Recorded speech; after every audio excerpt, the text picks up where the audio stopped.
जिस कैपेसिटी में वो रह रहा था, वो सब एक पोजीशन में आ गए थे और सब लॉकडाउन में अपने घर में लॉक थे। आपका सारा पैसा, आपका सारा जितना भी आपने काम किया था, जो आपके अपने स्ट्रेंथ थी, जो एसेट था, वो सब आपके साथ नहीं था। और आप सिर्फ जैसे अपने आप को आपने पैरालाइज डिसेबल वाली सिचुएशन में हम सब फील कर रहे थे। लेकिन आपने थोड़े दिन बाद देखा कि लोगों ने इस सिचुएशन से बाहर निकले और अपने अपने रूटीन काम में वो सब लोग धीरे धीरे इन्वॉल्व हुए, जो जिस तरीके के नेचर ऑफ वर्क में इन्वॉल्वमेंट जिनका था। और आपने एक चीज और देखी कि इस पूरे प्रोसेस में जो सबसे इम्पोर्टेंट रोल प्ले किया वो है इंटरनेट। मतलब जैसे मैं कहूंगा कि मनुष्य के लिए ऑक्सीजन इस समय जरूरी है, वैसे ही आपको अपने आप को सरवाइव करने के लिए इंटरनेट जरूरी है। तो ये जो टेक्नोलॉजिकल इंटरवेंशंस की वजह से जो हम मैक्सिमम चीजें कर पाए, और आज जो ये मंगलातम यूनिवर्सिटी ने वेबिनार प्लान किया, अगर यही वेबिनार आप सोचो एक सेमिनार होता तो इसके लिए कितना रिसोर्सेज लगता, कितने सारे लोग लगते, और फिर ये शायद तब भी ये एक साथ जो अक्रॉस द कंट्री और इवन अब्रॉड से जो स्टूडेंट्स या जो पार्टिसिपेंट्स यहाँ पर हैं इस वेबिनार में, मोर देन 350, ये शायद तब भी नहीं आ पाते। तो कुछ ये कहने के पीछे पर्पस ये है कि ये कोविड-19 ने हमें एक मैसेज ये भी दिया है कि बहुत सारी चीजें हम लाइफ में ऐसी कर रहे थे जिसकी रिक्वायरमेंट नहीं थी, जिसकी जरूरत नहीं थी और जिसका सब्स्टिट्यूट था, लेकिन हम उसे यूज नहीं कर रहे थे। तो सिमिलरली मैं ये कहूंगा कि अगर हम सीएसआर के कॉन्टेक्स्ट में इसको देखते हैं, तो आज भी इंडिया में 2004 में जब सीएसआर एक्ट आया, 2014 में सॉरी, तो उसके बाद से लेके अभी तक 6 साल का जो ये पीरियड है, इसमें बहुत कम, मतलब हम लोगों ने इंडियन सोशल रिस्पॉन्सिबिलिटी नेटवर्क, जो जिस ऑर्गेनाइजेशन को मैं हेड करता हूँ, उस ऑर्गेनाइजेशन के थ्रू हमने कई सारे स्टडीज की हैं। एक सीएसआर का 2016 में हमने एक स्टडी की थी जिसमें across the country corporate social responsibility का इवैल्यूएशन किया था, और उनमें जो बेस्ट प्रैक्टिसेस थी उनको कंपाइल किया था एक कंपेडियम के अंदर। तो वहां पर एक चीज देखने में आई कि बहुत कम ऐसे सीएसआर कंपनीज हैं जो सीएसआर में प्रॉपरली यूटिलाइज कर रही हैं अपने सीएसआर फंड को, और जो नंबर ऑफ कंपनीज हैं वो बहुत कम है जो प्रॉपरली इफेक्टिवली यूटिलाइज कर रही हैं सीएसआर फंड को। तो वहां पर एक चीज समझ में आई कि अगर इंडिया में सिर्फ एक्ट आने से ये सिर्फ कॉर्पोरेट सोशल रिस्पॉन्सिबिलिटी नहीं पूरी हो जाएगी, जब तक कि इंडिविजुअली कॉर्पोरेट पर्सनल जो ऑफिसर्स हैं या जो ग्रुप हैं वो जब तक नहीं रियलाइज करेंगे कि ये रिस्पॉन्सिबिलिटी जो है ये सोशल रिस्पॉन्सिबिलिटी है, और इसको इसलिए नहीं है कि ये लाइबिलिटी है, ये एक अपॉर्चुनिटी है। अपॉर्चुनिटी मैं क्यों कहता हूं, ये इसलिए अपॉर्चुनिटी है क्योंकि आपको ये एक टाइम मिला है जब आप सोसाइटी के साथ एक रिलेशनशिप बिल्ड कर सकते हो, और ये रिलेशनशिप बिल्डिंग विदाउट फंडिंग है। आपका जब अप्रोच सिर्फ चेक काटना नहीं रहेगा, आपने सीएसआर फंड है आपके पास और आपने किसी ऑर्गेनाइजेशन को या किसी कॉज के लिए अगर आपने चेक काट के दे दिया, तो सिर्फ उतनी से ही आपकी रिस्पॉन्सिबिलिटी पूरी नहीं होती है। आपकी सोशल रिस्पॉन्सिबिलिटी तब पूरी होगी जब उनके साथ एक रिलेशनशिप बिल्ड होगा और आप उनके लिए सेंसिटाइज होंगे।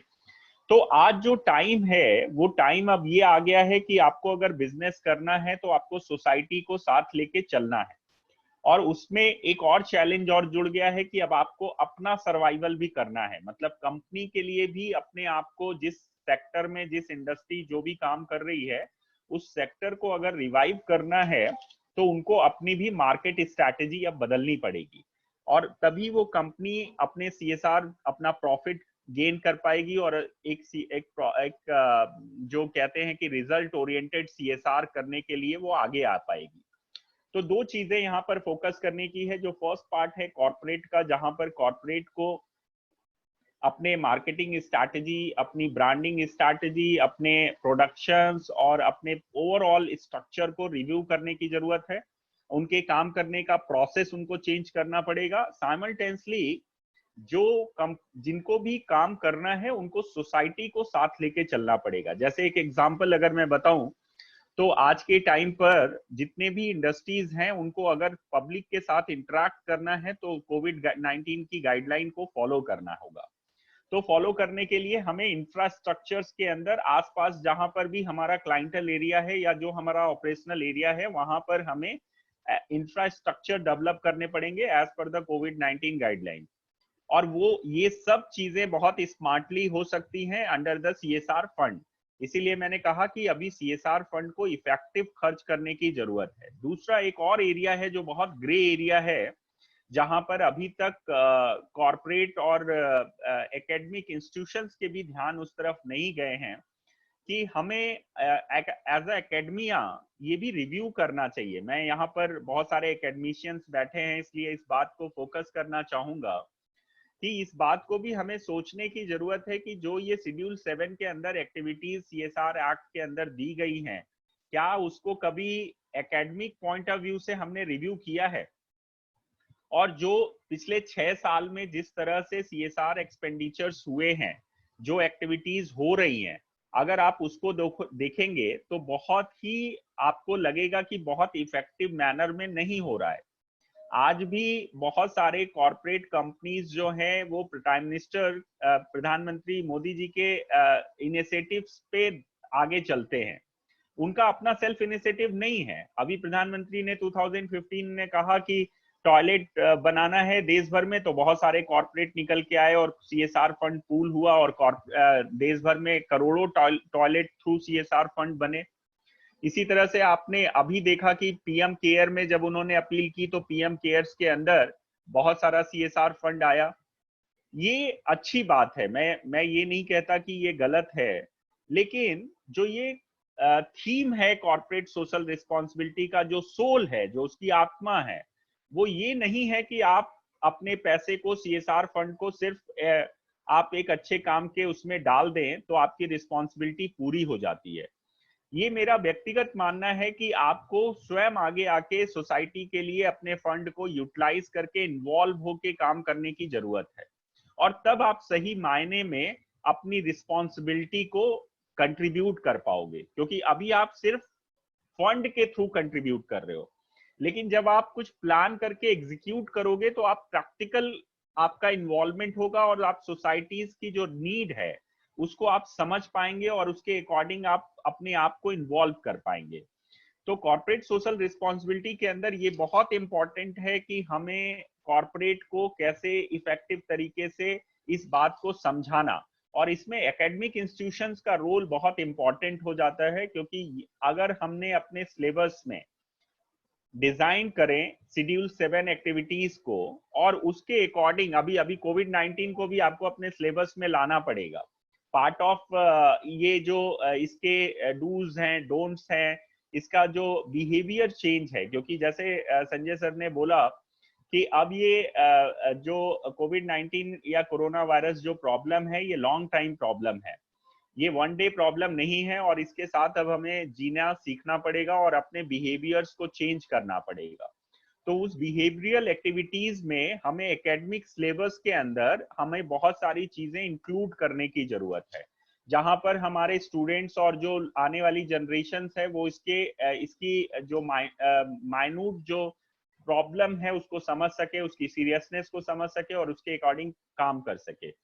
दूसरा एक पॉइंट और भी है जो हम एज एकेडमिक इंस्टीट्यूशन या एज इंटेलेक्चुअल्स हम लोग इसको लोगों के बीच में ले जा सकते हैं कि अभी जो सीएसआर फंड जो खर्च हो रहा है, जो जो एरिया में जा रहा है, वो बहुत वन टाइम एक्टिविटीज में है। अगर एक सर्वे बताता है कि सीएसआर फंड का 80% पैसा जो है वो वन टाइम एक्टिविटीज में एक्सपेंड होता है, केवल 20% सीएसआर फंड है जो लॉन्ग टाइम सस्टेनेबल एक्टिविटीज में एक्सपेंड हो रहा है, यूज हो रहा है। तो अभी यहाँ पर ये भी सोचने की जरूरत है कि लॉन्ग टर्म अगर sustainable development point of view से अगर CSR strategy and CSR plan बनाए जाएंगे तो ज्यादा इफेक्टिव होंगे। जैसे मैं एक एग्जांपल देता हूं कि सरकार ने अभी रिसेंटली बहुत अच्छा स्टेप लिया और 20,000 करोड़ का पैकेज लेके आए गरीबों के लिए, और आत्मनिर्भर अभियान के नाम से उसको लॉन्च किया, जिसके बारे में संजय सर ने डिटेल में बताया है। अभी वो चैलेंज ये है कि स्कीम पहुंच रही लॉन्च हो गई, सरकार ने पॉलिसी बना दी, लोगों के लिए स्कीम बन गई, पैसा भी प्रोविजन भी हो गया, लेकिन ये पैसा उन सबको पहुंचे और इस स्कीम से सब लोग जुड़े, इसके लिए जरूरत है हैंड होल्डिंग की। क्योंकि जब तक हम हमारा पब्लिक के साथ वो जो जो जो लास्ट मैन है, जो जिसको कहते हैं ना राइज टू लास्ट मैन, जो अंत्योदय का, पंडित दीनदयाल जी का जो कॉन्सेप्ट है अंत्योदय, जिसमें कहा गया है कि एकात्म मानववाद में वो काम हमें करना चाहिए जो व्यक्ति अंतिम व्यक्ति को आगे लाने में काम करे।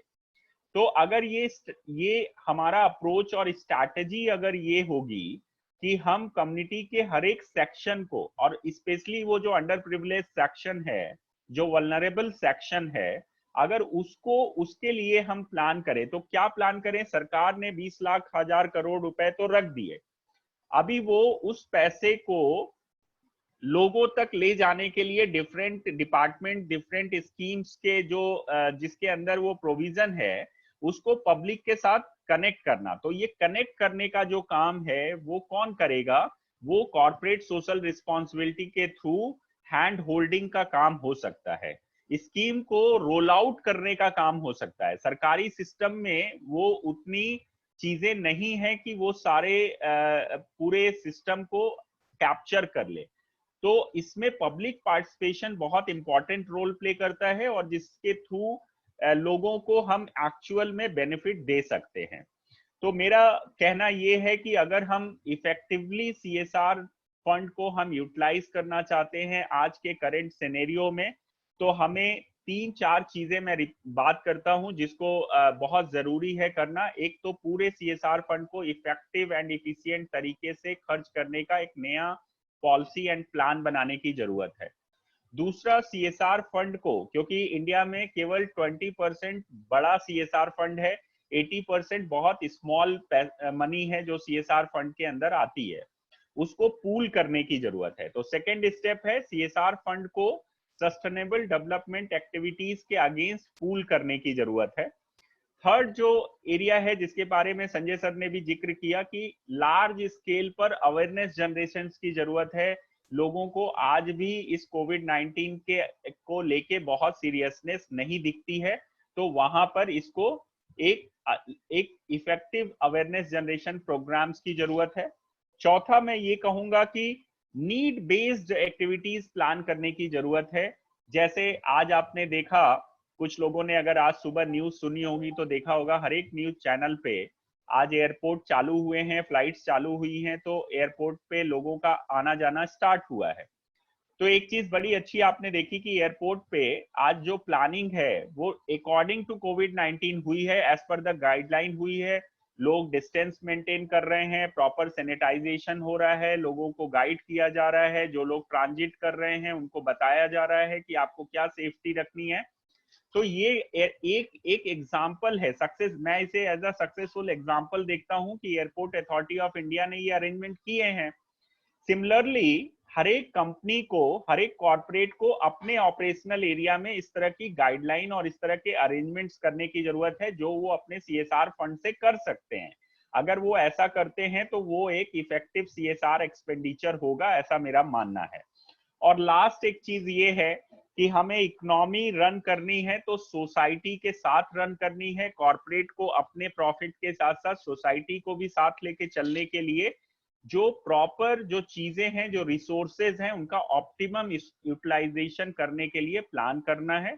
और लास्ट जो इसके अंदर जो मेरा मानना है वो ये है कि जितनी भी गवर्नमेंट की स्कीम्स हैं उनको रोल आउट करने के लिए हमें प्रॉपर एक हैंड होल्डिंग के लिए कॉर्पोरेट एंड एकेडमिक इंस्टीट्यूशंस को आगे आना चाहिए। जैसे मैं मंगलयातम यूनिवर्सिटीज की बात करूं तो आपके देश भर में बहुत सारे ब्रांचेज हैं, बहुत सारे जगह स्टेट में आपकी विंग्स हैं। अगर और एक आपके पास अच्छी स्टूडेंट की स्ट्रेंथ है, क्या हम अपने सिलेबस के साथ साथ, चाहे वो जिस स्ट्रीम का भी हम सिलेबस हो, हर स्ट्रीम के साथ क्या हम गवर्नमेंट स्कीम्स के रोल आउट को इफेक्टिव उसके इम्प्लीमेंटेशन को अपने स्लैबिया का पार्ट बना सकते हैं? अगर हम उसको सिलेबस का पार्ट बना सकते हैं और उसको रोल आउट प्लान कर सकते हैं तो वो बहुत बड़ी बात होगी। और हम अपने आसपास के यूनिवर्सिटी के ही अगर 10-15 किलोमीटर के एरिया में अगर इस तरह का इनिशिएटिव लेते हैं तो एटलीस्ट हम ये कह सकते हैं कि हमारी यूनिवर्सिटी के आसपास हम पूरी कम्युनिटी का इंटीग्रेटेड डेवलपमेंट प्लान लेके चल रहे हैं, और वहां पर जितनी भी स्कीम्स हैं उनको रोल आउट करने में हम as a facilitator role play कर रहे हैं। और उसमें आपको आप कॉर्पोरेट को भी इन्वॉल्व कर सकते हैं, और आने वाले टाइम में वहां पर और भी जो ब्यूरोक्रेट्स हैं, वहां के और जो एडमिनिस्ट्रेटर हैं, उन सबको आप इन्वॉल्व करके एक अच्छा इफेक्टिव मैनेजमेंट प्लान बना सकते हैं उस एरिया का डेवलपमेंट का।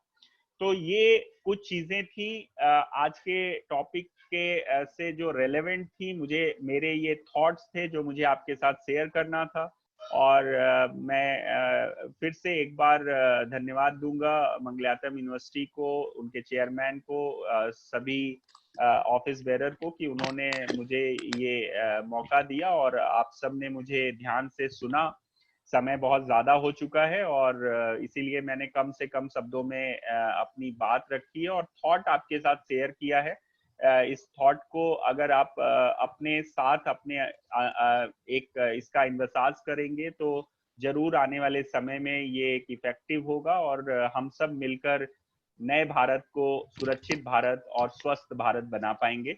इन्हीं शब्दों के साथ मैं आप सबको धन्यवाद देता हूं, और पुनः एक बार आप सबको धन्यवाद। नमस्ते। Thank you. Thank you.